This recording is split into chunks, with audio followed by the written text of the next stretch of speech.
Hello everyone, my name is Alexandra Johnson-Wint and today we'll be speaking about gram stain. So the gram stain technique is the most widely used staining technique. It's executed by staining microbes with specific dyes. At the end, the microbes will either have a purple color or a pink color.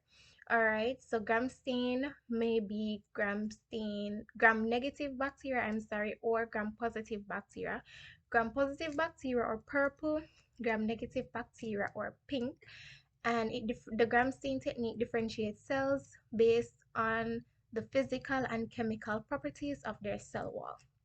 So let's talk about the gram positive bacteria cell wall. So the gram positive bacteria cell wall has a thick layer of peptidoglycan, right? It doesn't have any periplasmic space. It doesn't have any lipopolysaccharides. What it does have though is teichoic acids. All right. So the gram positive cell wall is also susceptible to antibiotics. As it relates to the and the gram positive cell wall, the gram positive cell wall has a purple color.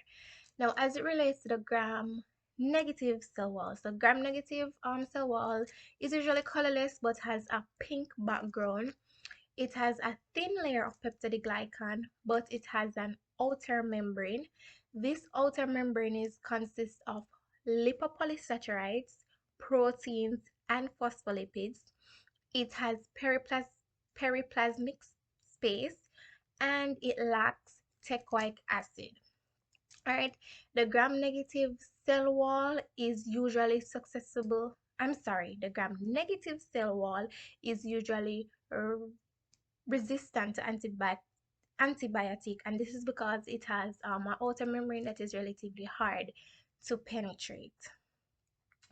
The other question was how do we perform gram stain, what is the procedures, and what do the mardans do? So the first thing we're going to do is we're going to prepare a smear. The smear is usually a mixture of 2 or more microbes or just a sample of what we're working with, what the bacteria that we need to identify. So after we prepare the smear, we're going to add the crystal violet dye. All right, so the crystal violet dye, it will turn all the cells purple. It is a positively charged dye, so it will be attracted to the negatively charged cells. After you add the crystal violet dye, you're going to allow it to dry for 1 minute and then you're going to rinse. After you rinse, you're going to allow it to stand for 1 minute and then rinse. After you rinse, you're going to allow it to dry and then you're going to add the iodine solution. So what the iodine solution is going to do is it's going to form an insoluble complex with the crystal violet dye, and so essentially the gram positive cells will remain purple. Then you're going to rinse the excess iodine and allow it to dry.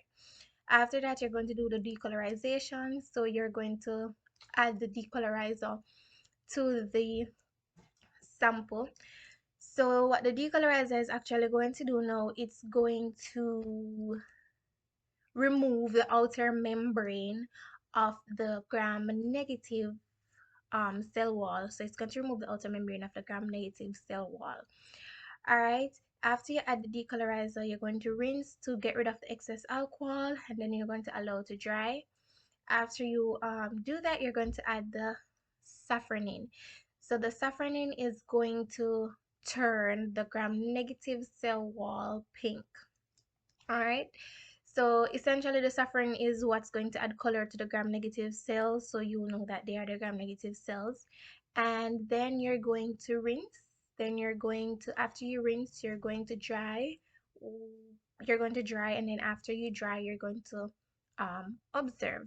The final question is, how is the gram stain used clinically to help identify the cause of infection?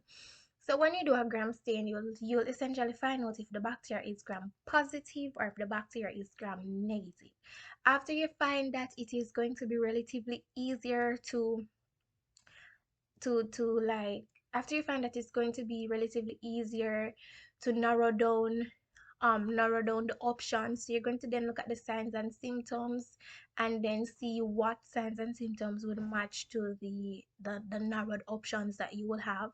And then you may be able to find the effective treatment plan. So you'll find out which antibiotics would work and which antibiotics won't work. So essentially, the gram stain technique is just used to know if the bacteria is gram positive or gram negative, so you can narrow down the search to know what exactly it is, how it looks, and an effective treatment plan. Thank you.